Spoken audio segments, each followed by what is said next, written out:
Are you suffering from a health problem? Any chronic health problem? Diabetes, back pain, knee pain, thyroid, constipation, acne, high blood pressure, PCOD, low energy, obesity, or even excess weight? What if I tell you that changing your food can cure your disease? Which means that if you change your diet, follow it religiously, and get your blood tests done after 3 months, you will not have that disease anymore. Now, you probably wouldn't believe me. Huh? But what's the relation between my diet and my disease? Food doesn't cure disease, medicines do. You might be thinking, what if I tell you that thousands of people around the world are giving up medicine and curing health problems by changing their diet and lifestyle? In this video, I'll share one simple diet plan that was first suggested to me by my guru. I followed it religiously and I cured my thyroid, PCOD and hair fall without medicine. I've suggested the same diet to hundreds of people and they've all been able to cure diseases. But before I give you this one diet plan and explain you what food to put in your body, you must take out the undigested food from your body. The waste, the toxins sitting inside. Meaning, knowing how to detox is even more important than knowing what to eat. For example, if you accidentally put in diesel in a car that was meant for petrol, it won't work, right? To make it work again, first you need to take out the diesel and then put in the petrol. Same with us. Our body is meant for this. Fresh fruits, vegetables, plants straight from nature. But we accidentally fed it with this. Too many grains, oils, breads, paranthas, soda, snacks, food that's packaged. No wonder our body is not properly working and has all these diseases. So step 1 is to take out the bad stuff, the undigested waste sitting inside. And step 2 is to put in the good stuff, the right food. This video covers only step 2. Make sure that first you watch step 1 by clicking on this box above. In step 1, I share 3 powerful ways to remove toxins from your body. Okay, coming back. I don't want to give you a scripted diet plan and say, hey, this is what you have to eat for breakfast, lunch, dinner. No. First, you must understand some basic principles about natural food. If you want to be truly healthy, you need to look for 4 qualities in your food. Your food should be 4 things. Number 1, it should be living. See, if you bury something in the ground and water it for a few days, it should grow into a plant, right? For example, if you take a lentil seed, bury it in the soil, after a few days, you'll get a sapling. But if you plant any junk like Maggie, let's say, do you think you'll ever get a wheat plant out of it? No, because unlike the lentil, the Maggie doesn't contain any life, it doesn't contain any prana, and therefore it cannot produce more life. It's a dead food. And how can something that's dead bring life to your body? On the other hand, fruits, vegetables, nuts, grains, seeds, sprouts, they're all living foods, and when they enter your body, they bring you life. They extend your age, cure your disease, flush out the toxins sitting inside your body. In the Bhagavad Gita, chapter 17, do you know what Lord Krishna says? He says that food should be eaten within 3 hours of being cooked. Because after 3 hours, it becomes tamasic. It starts to lose the life energy or the prana inside it. That's why in the yogic culture, they don't eat any sabzi or rice or chapati if it has been kept for more than 3 hours. Same with our grandparents. They used to eat everything fresh, right from the stove to the plate. And now what's happening? People store sabzis in the refrigerator for the next 2 to 4 days. They take a little out every day, eat it and then store it back. They're eating stale, basi food. They're inviting cancer into their body. If something is cooked on fire, you have to eat it within 3 hours, maximum 5 hours. Now, tell me one thing. Why only apply this 3-hour rule to sabzi and chapati? What about all this? Can you even imagine how long back these foods were cooked? Forget 3 hours or 3 days. Most of them were cooked maybe even 3 years in advance and have been stored in packets, bottles, cans and boxes after being lathered with synthetic chemicals so that they don't appear to be stale or smell bad. These chemicals might increase the shelf life of these products, but they decrease the shelf life of our own bodies. Actually, if you think about it, these are not food. The products made by a company who wants to make a profit like any other business. They're dead. They have no life energy left inside them. So rule number 1 is to eat living food. Nothing bottled, tinned, packaged, frozen or processed. Nothing man-made in a factory. Eat living foods straight from nature. Fruits, vegetables, sprouts, coconut, juices, grains, nuts and seeds. Instead of munching on biscuits, munch on coconut slices. Instead of popping soda cans, pop coconut waters. Instead of having namkeens, have platters full of fresh fruits or salads. Second, eat food that is wholesome. See, Mother Nature knows best. She does not make mistakes. There's a reason why she hung dates on trees and not sugar. There's a reason why she gives us olives but not olive oil, potatoes but not potato chips. All foods that come directly from plants or trees or from the earth are wholesome. They've not been, subtracted of anything. Nature has done a lot of planning before making every food. She has given each food item a specific ratio of protein, fats, nutrients so that we humans can easily digest and eliminate it. If we fragment it by consuming only a part of it, or by stripping away its outer layer, or by squeezing out only the fats from it, we totally change it from nature's original design.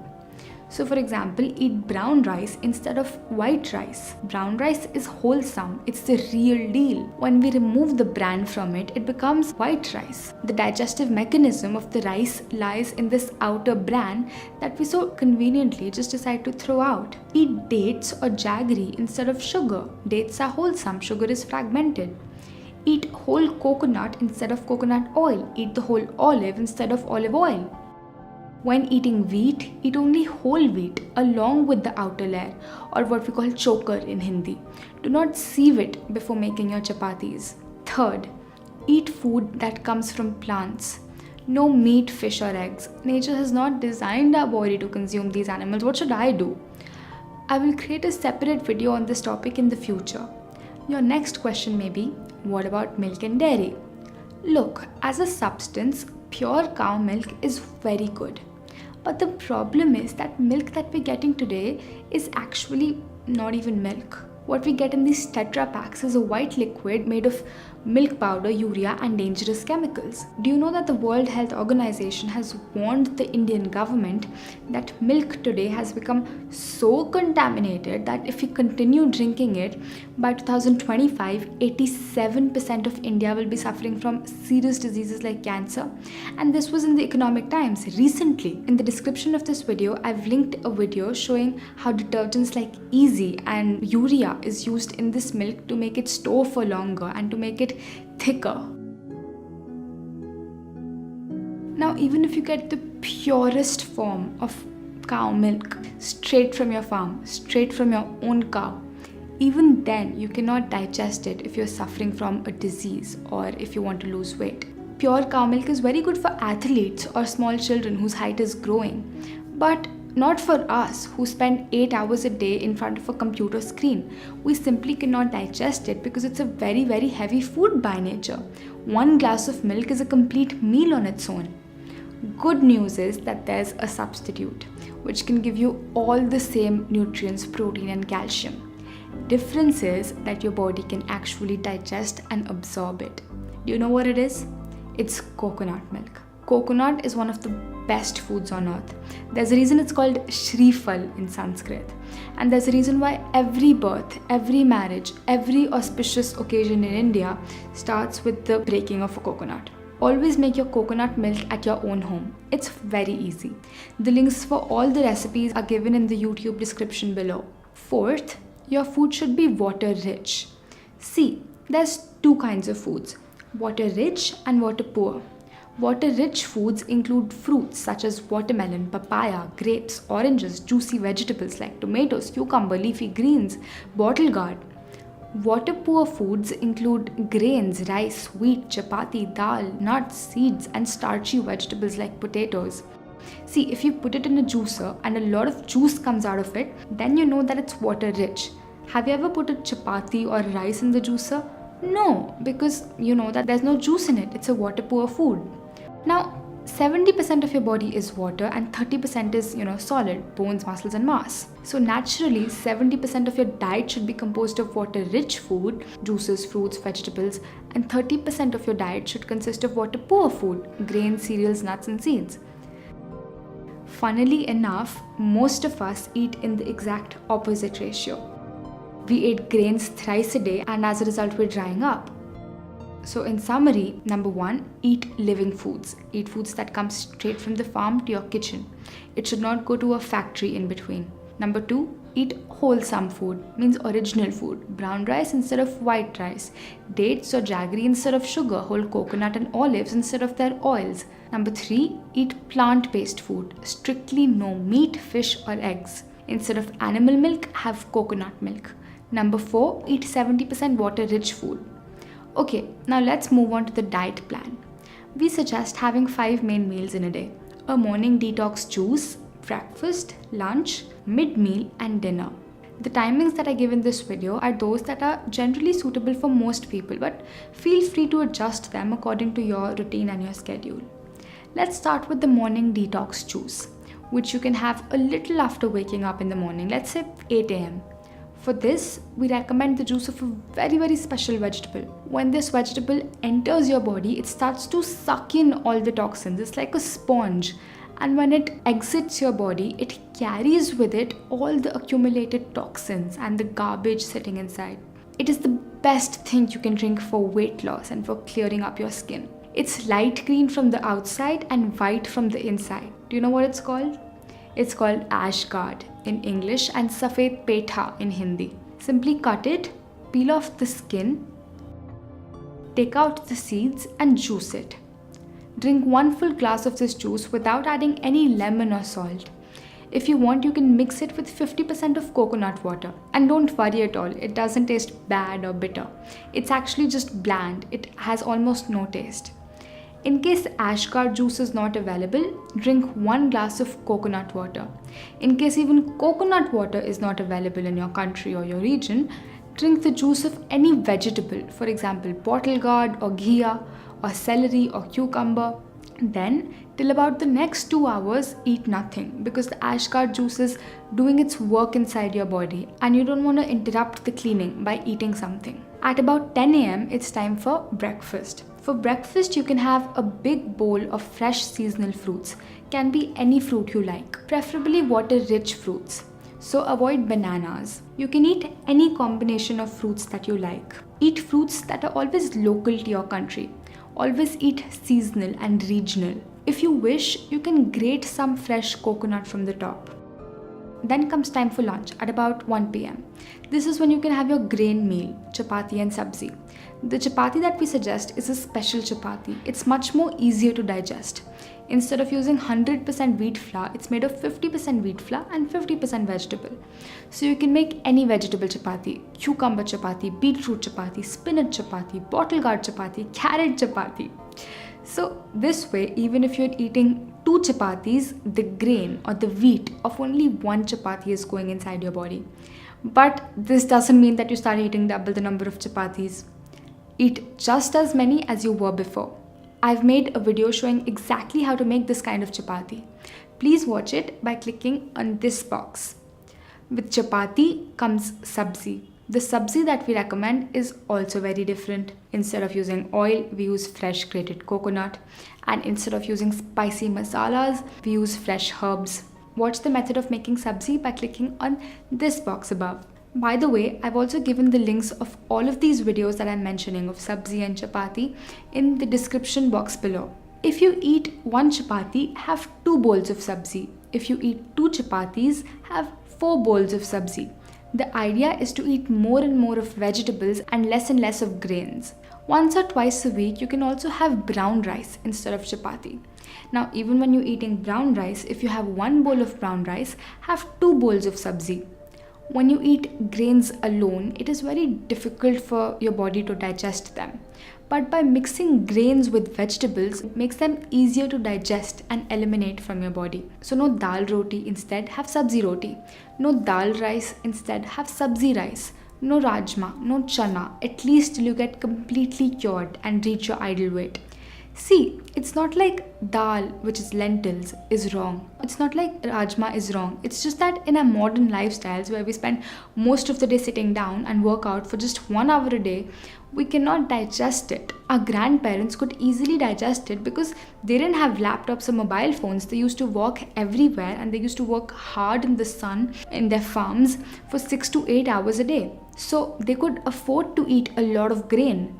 The problem is that we're living the lifestyle of today but eating the diet of our grandparents.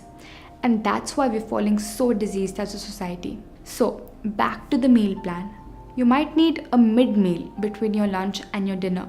We recommend having the juice of any freshly squeezed vegetable. Or you can also have fresh coconut water again. No biscuits, no namkeens, no snacks. If you feel hungry even after the juice, you can have coconut slices, about 2 to 3 pieces. It's the best healthy snack. Most people are used to drinking tea or coffee at this time. If that's the case with you, you can have herbal tea, but not the packets of green tea which you get from a factory. Make fresh herbal tea at your own home. I've given the recipe in the description below this YouTube video. Then for dinner, have a salad and a soup. Your salad would be raw. Take any fresh seasonal vegetables, chop them up and toss them together with a nut-based homemade dressing. Do not add any grains like chana or rajma or dal to your salad. I've created some amazing salad recipes that are actually healthy. The links for all the recipes and the dressings are given in the YouTube description below. If you wish, you can have a soup with your salad. The soup would be a steamed meal. Make sure that the soup has no dairy, no oil, no grains. You'll feel so light after eating this. And when you see your weight dropping on the weighing machine every morning and your readings in control without medicine, then there's no going back. The idea is to eat grains only once a day, and rest of the day eat one fruit meal and one salad meal. Your digestion will work wonderfully. If you wish, you can even swap lunch and dinner. You can have a soup and salad for lunch and your grain meal could be dinner. Now, this diet plan is for people who want to lose weight or reverse a health problem. It's also for people who are already fit and want to maintain their weight. But it's not recommended for children and athletes. Children below the age of 16, if they're healthy, and athletes can eat grains 2 to 3 times a day because their bodies are in the growing stage and therefore they're capable of digesting it. Now, let's discuss some frequently asked questions. How much water should I drink? You should drink water only when you feel thirsty, just like how you should eat food only when you feel hungry. No need to forcefully consume 8 to 9 liters of water every day when there is no physical need for it. It puts undue pressure on your kidneys. Next question. For how long should I follow this? Follow it till the time you want to stay healthy and fit and not want to get diseases in your body. See, what I'm giving you here is not a diet plan for weight loss. It's a lifestyle. It's a way of living and eating the way that nature intended. The human body is a precious gift that God has given to us. And day by day, week by week, year by year, time is passing. Every morning we wake up, look at ourselves in the mirror, and we wish we didn't have all that excess weight. We wish we didn't have to start our mornings popping pills or with medicine. I don't want that all your life you just keep wishing. I want you to experience what it feels like to have an optimally functioning human body, to have no disease or disease seed inside you. I want to empower you to be your own doctor. All I'm here for is to connect you back with nature. Goodbye for now, and I'll see you in the next video.